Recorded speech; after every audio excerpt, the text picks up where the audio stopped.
Okay. Welcome, dudes. I'm Dude LeBron, and this is Dude Kobe. welcome to both ends of the court.com podcast for October 24th, 2015. Today we're just going to be going over some predictions for this coming season since it's about to start. We're going to be talking about some of the teams, especially in the East. We're going to see if anyone has a shot at taking the Eastern Conference Championship from the Cavs. Probably not. I'm going to give Dude LeBron a chance to trash my 8th pick in the West for the playoffs. We're going to talk about the MVP. We're also going to talk a little bit about who we think might be the fantasy MVP. And then we'll cap it off by talking about Kevin Durant and his last potential season in OKC. Okay, so last year we had a really good playoffs between Golden State and the Cavs. And there were, like I told you, the Cavs should have won that series if they would have just hit those 2 shots. We would have had a championship. But moving forward, who do you think in the East is going to challenge the Cavs this year? Okay. There's, in my mind at least, there's 3 other good teams in the East that, if everything went right for them and everything went wrong for the Cavs. Which is almost as. Like, they are pretty hurt. They are. Thankfully, we have 80 definitely are. games, right? Yeah, 82. But I dismiss Atlanta. We have to mention them because they've traditionally been a really good team in the East. But I think they've peaked and they're on their way down. I do not see them as a contender in the East at all.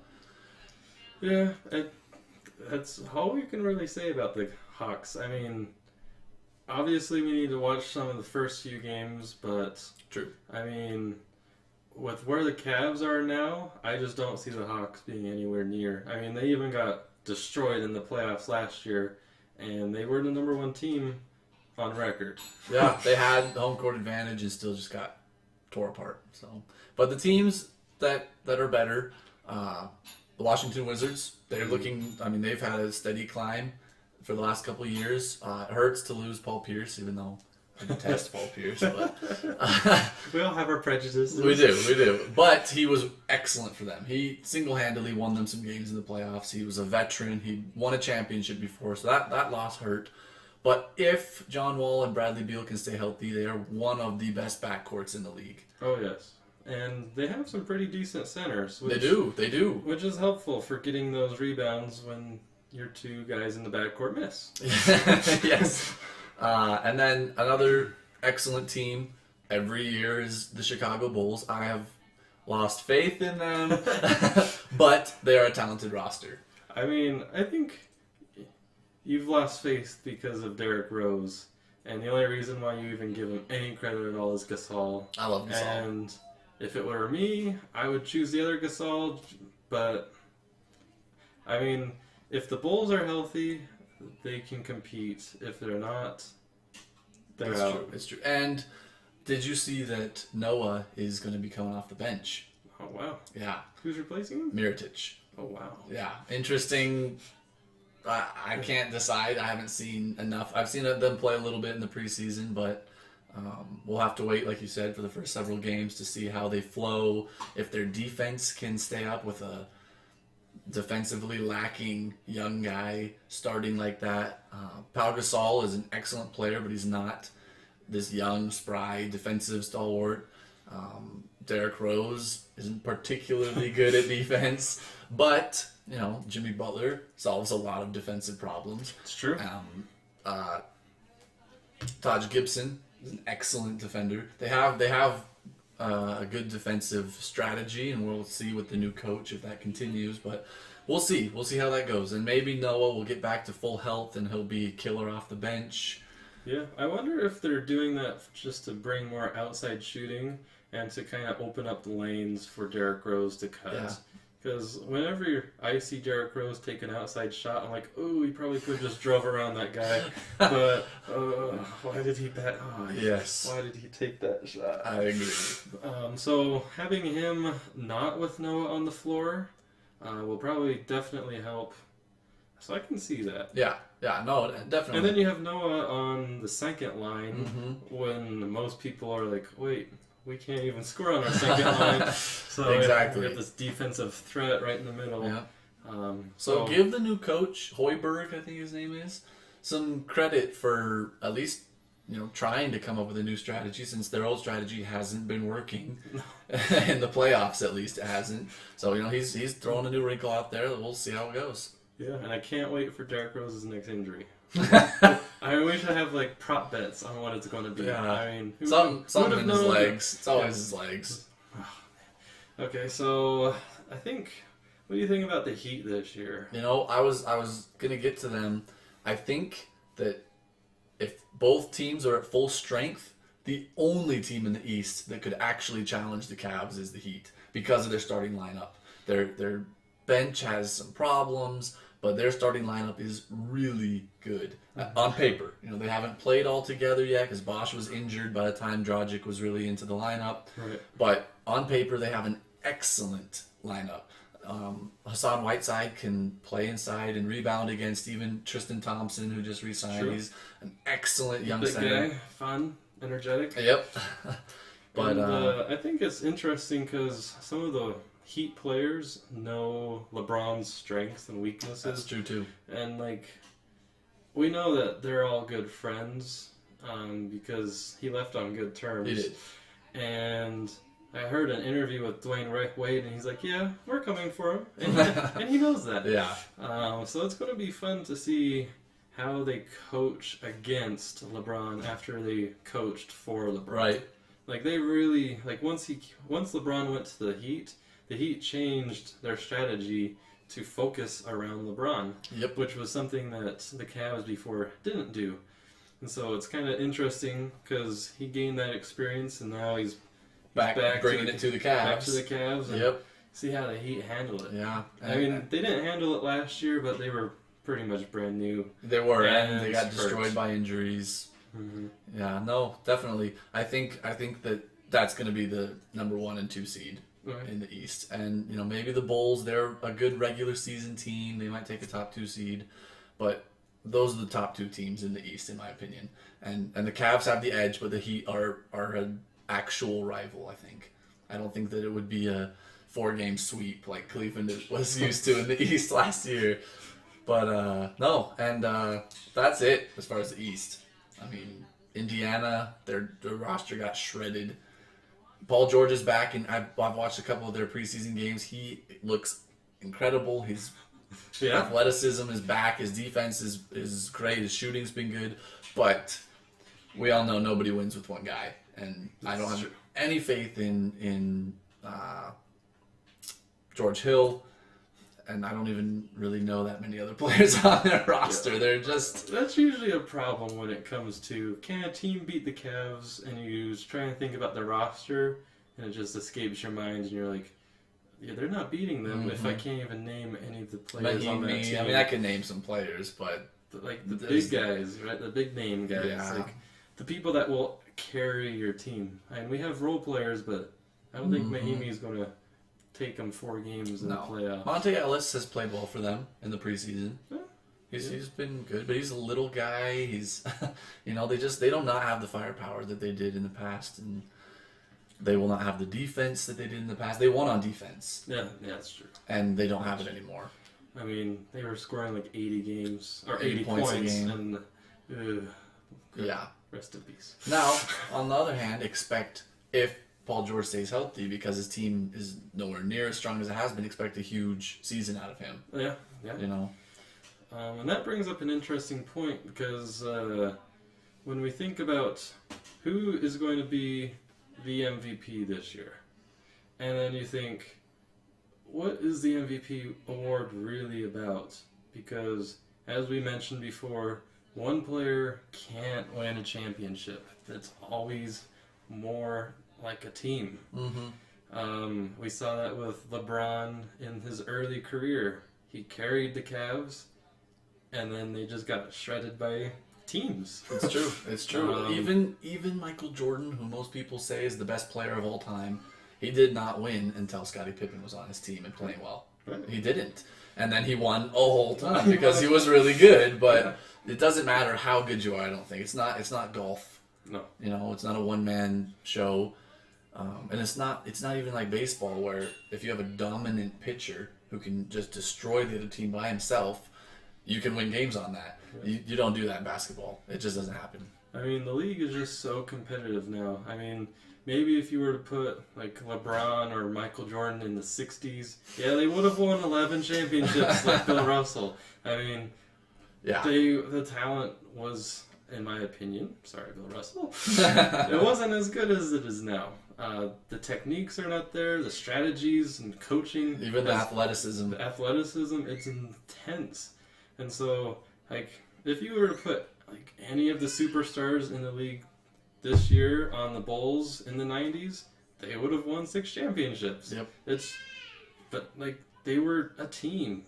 And so, like, when I think about this year's MVP, I think there's like 3 guys that I see.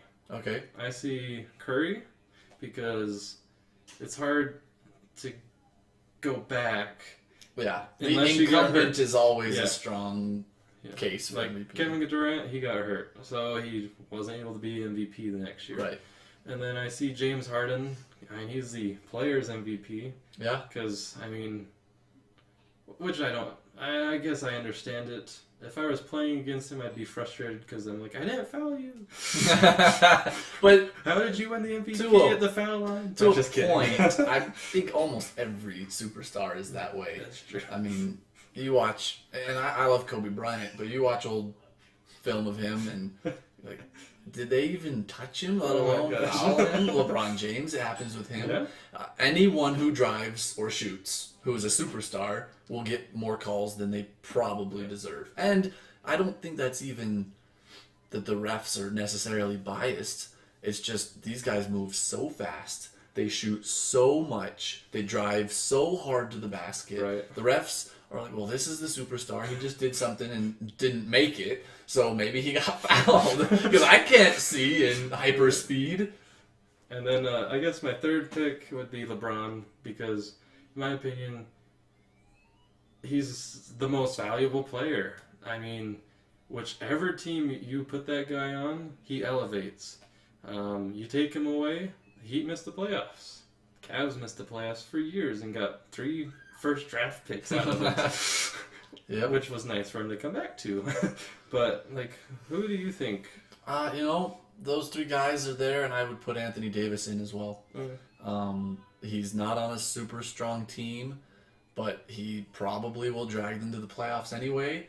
Almost did. And his stats are unbelievable. Just plain box score stats and then advanced metrics are incredible, record-breaking type stuff. And Right. he's like 4 years younger than me. I mean, he's like a baby, but he is just a dominant player already. And so I think that James Harden is the front runner. All right. Houston, for whatever reason, people are making noise about Houston just already, even though it's only preseason.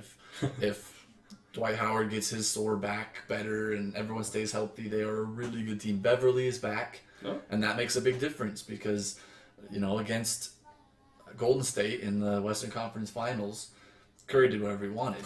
He does that to everybody, but Beverly is an excellent point guard defender, and that would have made a huge difference. I mean, Jason Terry, like 92 years old, guarding Stephen Curry is a joke. Yeah. And so it makes a difference when you have a defender that you don't have to panic every time his guy has the ball. Yeah. So Houston's making noise, and James Harden's their best player. And so, I think that he is the front runner for MVP. The players thought he was MVP last year already. His offensive game is just ridiculous. And that's one thing we should mention. It's an offensive MVP. It is definitely. Which I guess that's why they have Defensive That's Player what I of the was gonna Year, is because when I think of Steph Curry, I think shooting. I don't think defense. and I'm sure he's a good defender. Yeah. But you're right. And that's one of the reasons I put Anthony Davis in there. Okay. He's an excellent defender. Honestly, if defense counted just as strongly as offense, I might put Paul George in there. Yeah. He's an excellent defender, and he's an offensive superstar. He's just not quite to the offensive level as some of those other guys on the list, but defensively, he's better than all of them. So if that counted as much, which it doesn't, I'd probably put him on the list too. But as it is, it's not going to happen. His team's not going to make the playoffs probably. I don't know. And you have to make the playoffs to be MVP. You have to. You should be a top 5 team to be MVP. Really. You should make conference finals to be MVP. At some level, if you're valuable to that degree where you're the most valuable, your team should benefit from it to a high degree. You don't have to win the championship, but because like I know I'm a LeBron guy. That's why my name's Dude LeBron. But like I think about the Cavs last year, and I think about who they had. You take LeBron out, those first few games in the playoffs, and they probably lose to that 8-round seed. Mm-hmm. And I was just like shaking my head about it. How is it? You wouldn't have that. And so I think one way to gauge an MVP player is to take them out of the equation. For example, Kevin Durant, he got hurt after he won the MVP, and you saw the Thunder, they tanked. Yeah, they did. They missed the playoffs, even with Westbrook playing insane basketball. You saw LeBron get hurt last year for like a month, or just over rest. Yeah, they lost like every single game that month. He came back, and elevated them past the All-Star break. Yep. I think every player should have a month off just randomly, and we would see how well their team does without them. And if their team stays the same, well, we know they're not the most valuable player. They're still good, but they're not the most valuable because it's more of a team in that respect. So your definition then of value is take them away and see what the team does. Yeah. That would be a great way to measure the value. I mean, it doesn't really take into account any of their statistics, but that's okay. They didn't say most player, most statistically valuable. They said most valuable. So no, that's one way to do it. Like if I was a GM, who can bring the most value to my team? I think LeBron does that. Although, in all aspects. Did you see what the GM said about that? Oh, Anthony Davis? I know. I understand it. If you can have Anthony Davis, but he'll get you the 8th round seed. I mean, if you're building long term, if you're going long term, obviously you want a younger player. Like you could argue Steph Curry, because like what LeBron's 30 now? 30. Something 30 something now. So Davis is 21, 22. Yeah, and Anthony Davis 9 years younger, pulling great numbers. I mean, yeah, he's valuable. But if I want to win a championship this year, who's the one player I want? It's going to be one of those 3 guys: Harden, Curry, or LeBron. Okay. Sorry, Davis, but I'll go with that. Oh, that's good. And the conversation gets more difficult if you say who is the best player. Yes. And then we'll get into that later. That's for a different video. So, along these lines, who do you think is the fantasy MVP? Like, who's going to get you that trophy in your office? I feel like it's Stephen Curry. Okay. I do, because at least in roto leagues and stuff, all these percentages are huge, and Curry is basically a 50, 40, 90 player. Oh yeah. And that doesn't happen for a guy who's taking 10 threes a game. And that is just crazy. He gets you a ton of threes. His every percentage is excellent. His assists are up from earlier in his career. He doesn't have a weak spot in his entire statistical arsenal. He even gets steals and things on the defensive end. He doesn't get blocks, I guess, and rebounds, but he's a tiny point guard. You don't get point guards for blocks. No. But I think it's Stephen Curry. Yeah. Especially if he boosts his scoring even more, which he is capable of doing. I don't know if he will, because Golden State doesn't need it, but if he were to, if Klay Thompson got hurt, or just if there were some injuries or some guys getting time off and he needed to shoot more and score more, I don't think his percentages would dip, because their team would still be just as good. He would just need to shoot more. Then he would be just off the charts. Yeah. It's kind of a balance, because you want like one of those superstars on a bad team, which again brings up Anthony Davis. Because who's going to get points on that team? It's Anthony Davis. Who's going to get the rebounds? Anthony Davis. I mean, if you just want numbers I can see why a lot of people are wanting him number 1 Yeah. because he's a superstar on a super bad team. Everything Yep. goes through him.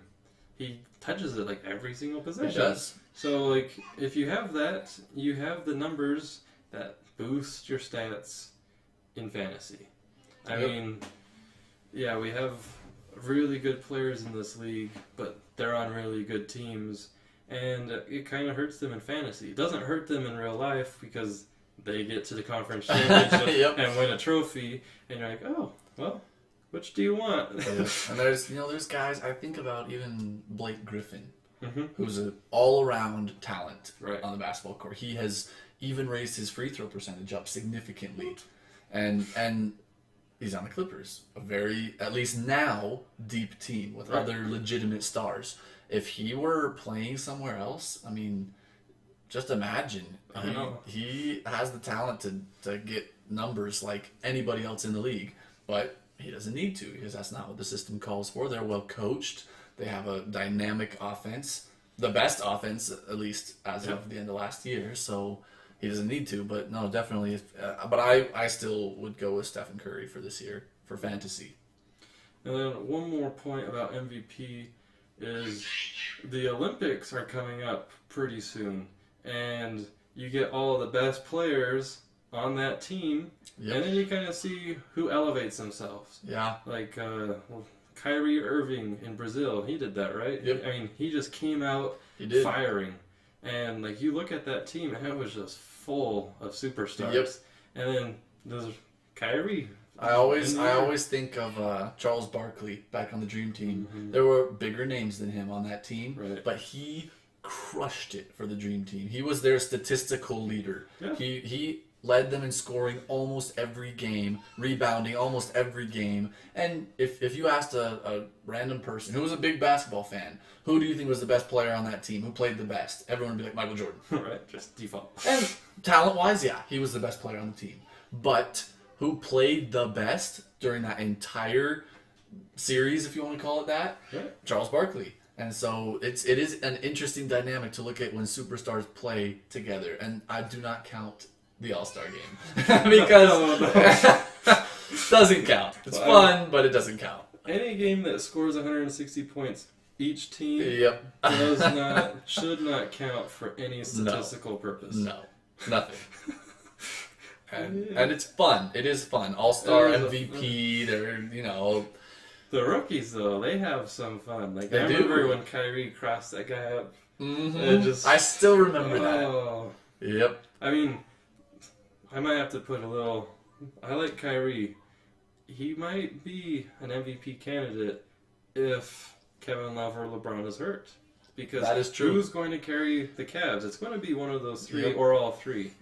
If they get hurt and Kyrie isn't, I can see him giving some monster numbers and being like, yeah, he's the most valuable guy. Well, it's a little bit of a worry that LeBron's back is still giving him so many problems. I mean, he's had injections. It's not like a Dwight Howard sore back where he's like, it's preseason, I'll just sit because I need to rest up. LeBron is hurting, and it's dragged over from last season when he was having back problems. So it's not something that you just rest and it goes away. It's something that needs treatment, and they're so far haven't been able to find the right combination of, I don't know, medicine or therapy or whatever it is. So that's a concern definitely going in, that LeBron might have to take significant periods of rest during the season.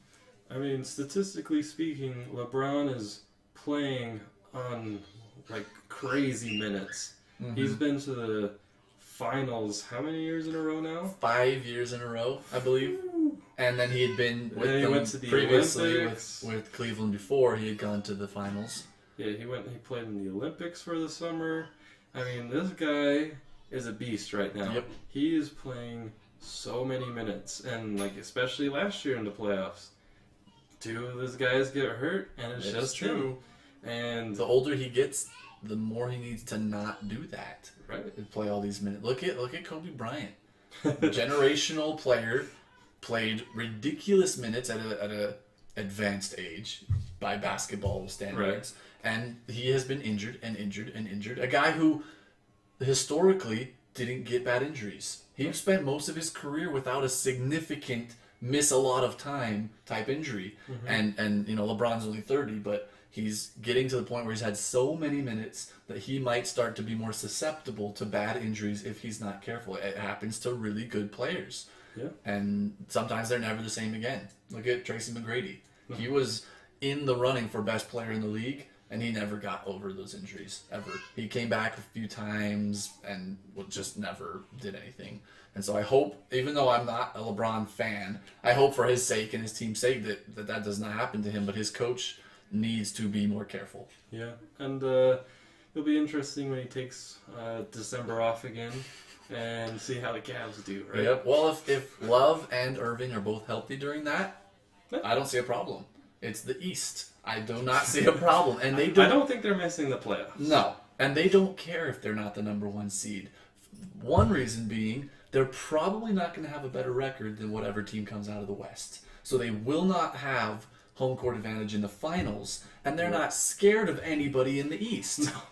No. So to them, They could make the 8th seed and be happy with it. they could. They Now, that would be a little bit upsetting for their fans, and they probably wouldn't enjoy that because that's a lot more losses than they want. Right. But you're right. As far as their playoff Yeah, I guess lines you'd have go, to be less than 500 to get the 8th seed. in the East. Exactly. So they probably wouldn't be too thrilled with that. Oh, But they could, I mean, no, they will never do this, but they could take either Irving or Love or LeBron and sit him all season, not play him a single game, make the playoffs, plug that guy back in, fresh as fresh can be, and crush their way through the playoffs. You know what Dwayne Wade did that one year? Yeah. And had one of the best finals of all time. Man, and they won the championship. And they won the championship. Hey, There you go. There you go. That's the plan according to both ends of the court. Okay, so let's talk about the West a little bit. Okay. Who's going to be the number one team in the West? That's hard. And then we're going to have to talk about your Lakers. Okay. Now, in my official, on our website, power ranking, I put the Spurs, I believe. Did I put the Spurs or did I put Golden State? I'd have to look. Because I remember going back and forth because I was like, I think the Spurs have the most talent on their roster and they play the best as a team.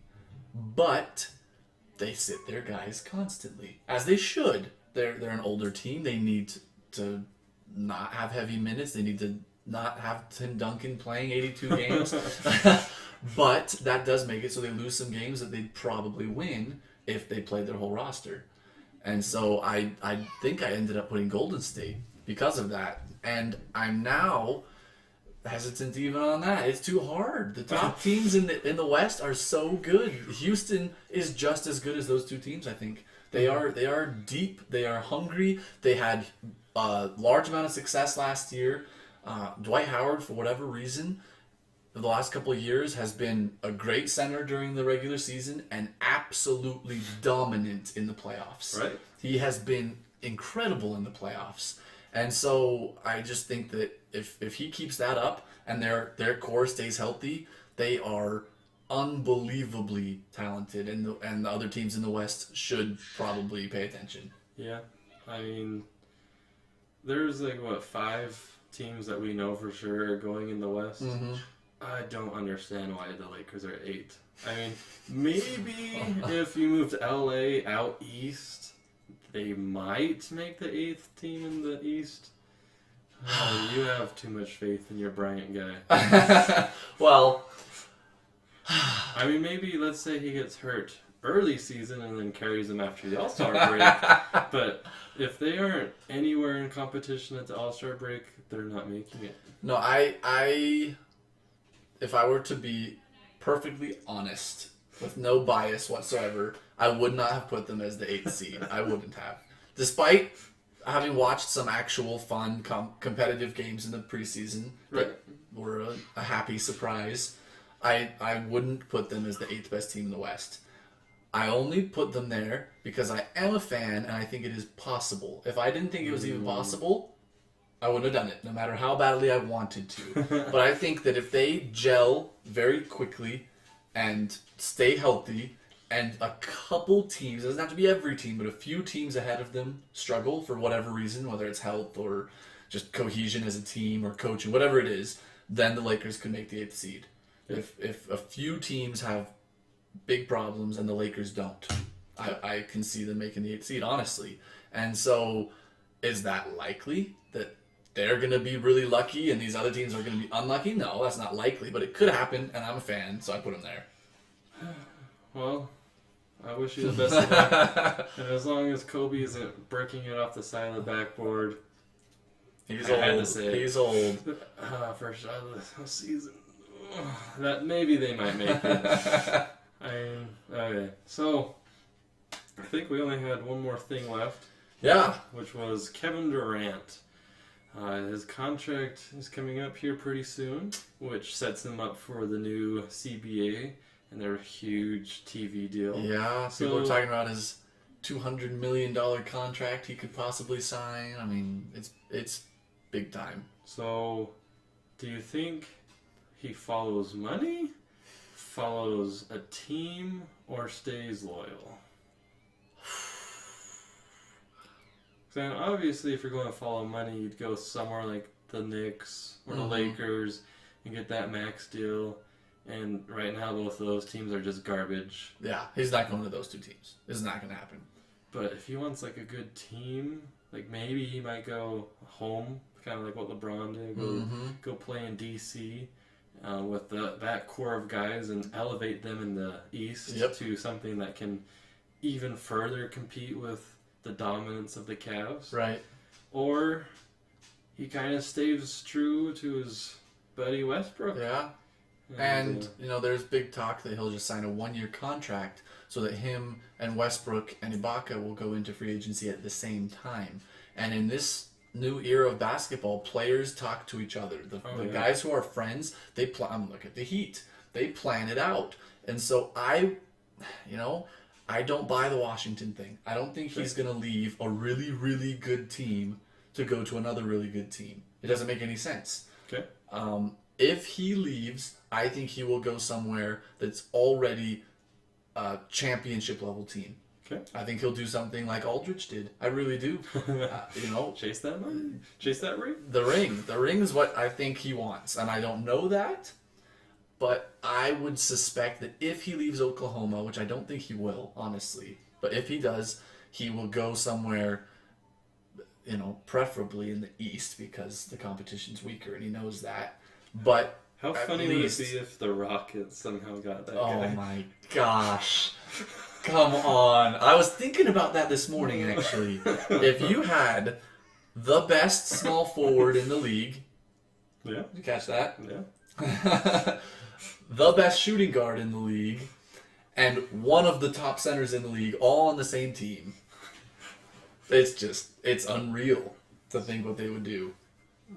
Yeah, I don't know if you compare LeBron and Durant up in Houston, it would be pretty good. Have one of them play shooting guard again.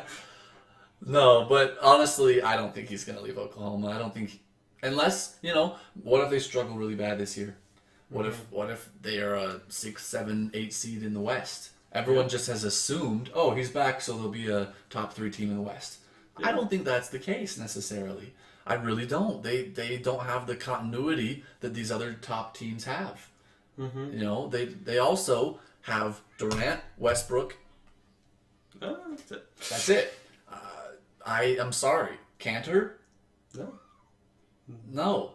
Ibaka? I don't understand what the hype is about Ibaka. I've watched so many Thunder games.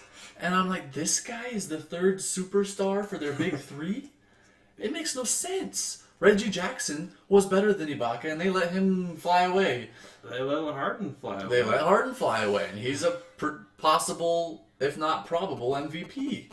I mean, it's just one of those things where Oklahoma is a small market team. Yep. When was the last time a small market team really won? Exactly. San Antonio is not a huge market. No, but like they have a good system. They have a perfect system, and they have superstars who are willing to take less money. Yeah, and If you're a small market team, that is a necessity. Your best players have to be willing to take less than they're worth. and I see Durant leaving if they don't do well in the playoffs. Okay, no, I can go with Because he doesn't want to waste his career as one of the best players in the league on one of the worst teams at the moment. that. Yep, no, you're right. I mean, they were good for that one stretch, but I mean, they had Harden, which was helpful. And he was coming off their bench. And he was off the bench. They would bring their bench in and often do better than their starters because of him. Which is... I don't understand the Thunder, which is why I don't think Durant is going to want to stay there. Okay, no, I can see that definitely. I can't. If argue I was a with those player, points. I'd be like, what are we doing? We're not helping our But team. they got Donovan as their new coach. They're maybe Durant convinces himself because he's comfortable there. He's always Right. been there. Maybe he convinces himself, oh, we need a few years to get fully integrated into the new system. Because Brooks didn't have a system. It was Durant and Westbrook, save me. Yo, Every time. Oh, man. I don't get it. I don't get it. Oh, before we go, Yeah. I was thinking of one more question. Is there any rookies or even second-year players that really excite you? Are there any that you think are the next up-and-coming... Well, I'm not looking anywhere at the Sixers. Because I think they have all of them at the moment, right? Mm-hmm. And they're all just... That team is trash. Long-term building, you have failed, and you should get eliminated from the league. Put another team in Canada? Yeah, you should. I mean, there should be a rule where if you don't get better, you get like a year suspension, and your team gets sold to a new city. That would be... Seattle Seattle would take them. Seattle would take them. I Yep. mean, and then the next team that sucks it up, just move them back to Philly. Yep. I mean, No, I see what you're saying. I've seen a couple rookies that have been exciting. I have not been impressed with D'Angelo Russell. I haven't. Ooh. And that He's hurts. going to take you to your 8th seed, though, man. But I have been extremely impressed with Julius Randle. Ah. I give him 2 more years, and he's the best player on the Lakers. Maybe 1 more year. He has been excellent. I have no complaints. Obviously, he makes rookie mistakes still. They all do. But he has been just awesome. And he's a rookie. I know that he was 2 years ago, but he's a rookie because he played like 19 minutes last season and then got hurt. But he has been extremely active. He came into the preseason much more healthy than he did last year, much more svelte and is running more strongly. He's shooting better. He's getting to the rim better. His defense is improved, and he didn't even play last year. He just put in the work, and it's paid off, and he looks really good. So I'm sad that Russell doesn't seem to be doing much, but that's okay. You know, he's a point guard. It's the hardest position to learn coming into the league. Oh, yeah. So you Especially in can't the just West. count him out. No kidding. I mean, you go up against Curry, then you go against Chris Paul, and then you go against all these guys, and the weak ones are like Mike Conley, you know?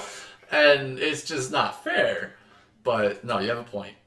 So, I'm trying to think of any other players. I mean, Randall, he's pretty good. I mean, I remember when that was a pretty good draft class, if I It remember. was. And like one of the phrases for the teams was mishandle for Randall. It's like we want that guy.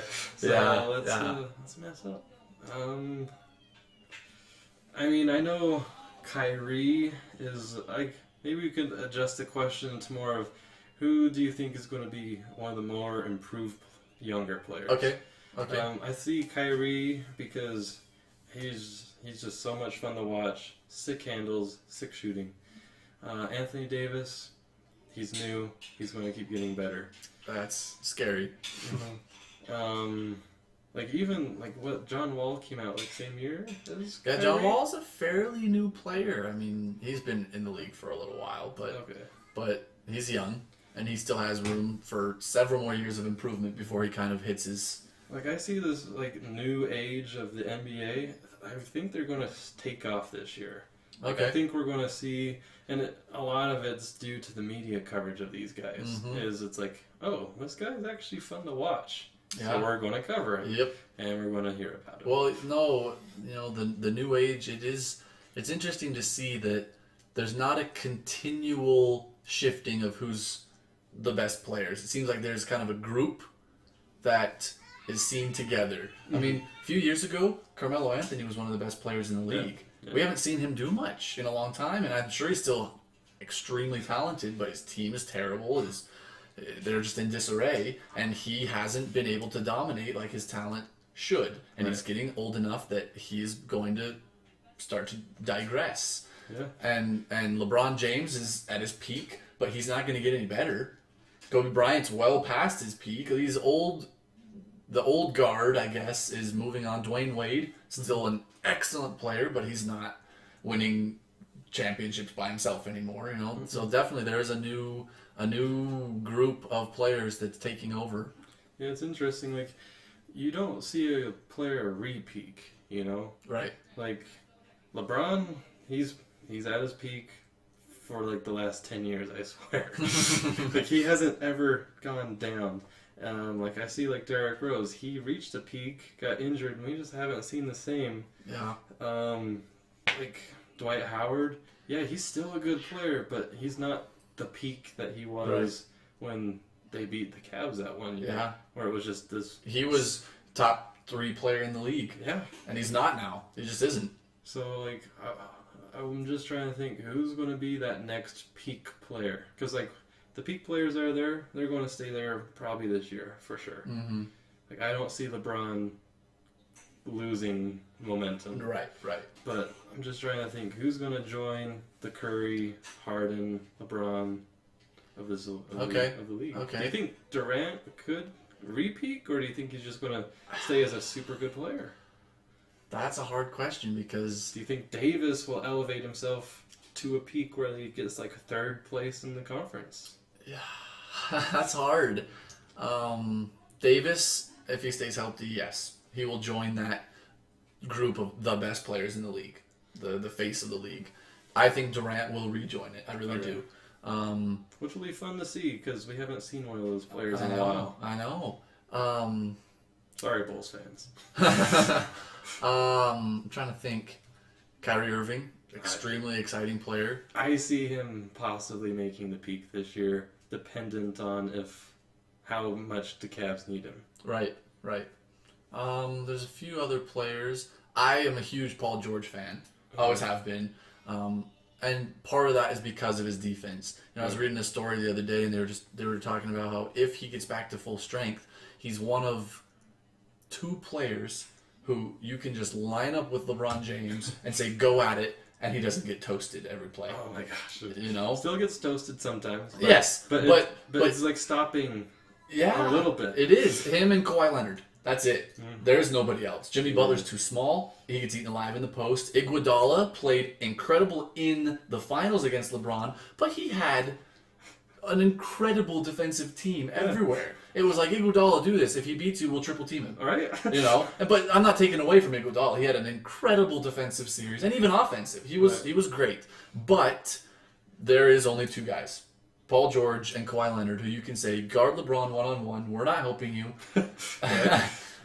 Good luck. Yeah. And they actually can play and compete and score on him and make him work, make him sweat, bring his percentages down. Yeah. That's it. There's those 2 guys. And Paul George was not healthy. He was injured all year.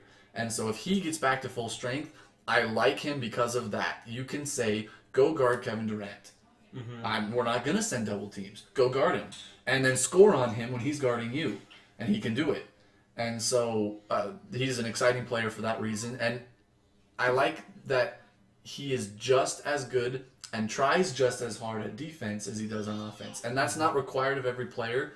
You can't ask a LeBron James in the finals to kill himself on every offensive possession and then do it on defense. Right. He'd only be able to play 25 minutes a game. But Paul George is young enough, and he has the style of play where he can go full steam on both ends of the court, and I love watching that. Yeah, and it doesn't help that he doesn't have a team to rely on. I know. So, like, it's hard because I see him as a really good player. It'll be interesting to see if he makes that peak because of his need on defense. Mm-hmm. Because, like, I see peak players, they're offensive-minded players. Yep. Unfortunately. Unfortunately. For me, unfortunately, because I like to watch the defense. But for most of And the when we play, viewers... you like to play defense. Yes, I do. I'm the offense again. I don't play defense. I'm like, But, switch. But, no, I think that talent-wise, he could make the peak. How he'll be utilized because of the weakness of his team, probably not. Will he stay in Indiana? Ooh. I don't know. Because some team might get real happy if Paul George is like, you know what, I've had enough of this. We tried to ascend with the team we had. We nearly made it a couple times. Now we're rebuilding. I don't want to do that. And you can't hardly blame him. Lots of players leave in that situation. Yeah. You know, if he does it gracefully, I mean, you know, there's players who just throw a fit and act like a little baby. Stevenson? Yeah. Or wait, he just does that all the time. Yeah. But, you know, if he you know, approaches his owners or his management and is like, look, I am not interested in a rebuild. I am one of the best players in the league. Mm-hmm. I should be paid like it, and I want to succeed like it. Is that selfish? Yeah. But is that what basketball players do? Yeah, it is. They work their way to get to this league. Mm-hmm. They don't want to just flounder in it. Yeah. Like, you don't make the NBA to just be average. Right.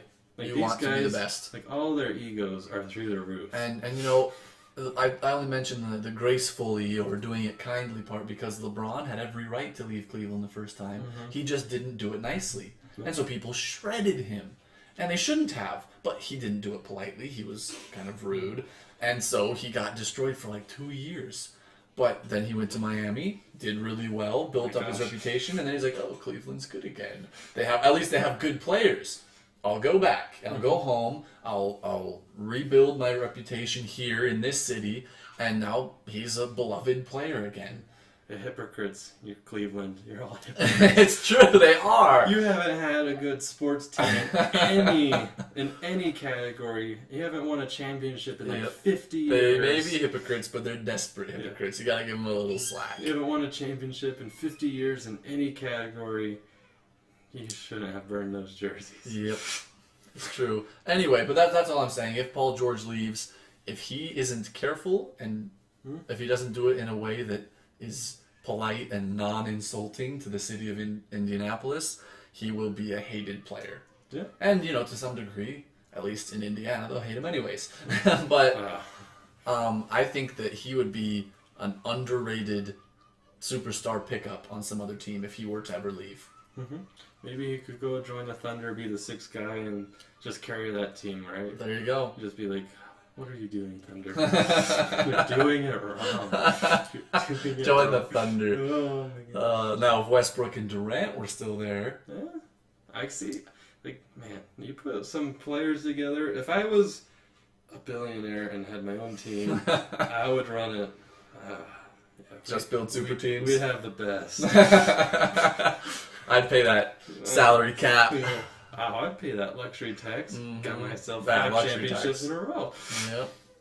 All right. Well, is there anything else that we need to predict? Because the season starts in 2-3 days. Starts on Tuesday, right? Yeah, Tuesday. No, I think... I don't know if the Lakers go 5-0 their first week. I might think of them as the 8th seed again. But I don't have too much else. We're going to try and do this podcast about every week. Mm-hmm. Maybe every other week, depending on how our 2 babies do. Yeah. We'll be making tweaks as well. We'll fix up things that we decide to change. So expect a little bit of fluctuation for the first little while, and then hopefully we'll settle into a good routine. And leave any comments below if you have any suggestions for us. Video, microphone, topics, anything that can help us out. We really want to get this started. Yep. And we want it for you guys. We just love the NBA season, and we just want to enjoy it with all you guys. Even if you guys all thumbs it down, we're still going to do it. That's true. But if you can just give us some feedback on what we could do better, we'll do it. Yep. All right. So signing out, I'm Dude LeBron. Dude Kobe. And this is BothEndsOfTheCourt.com.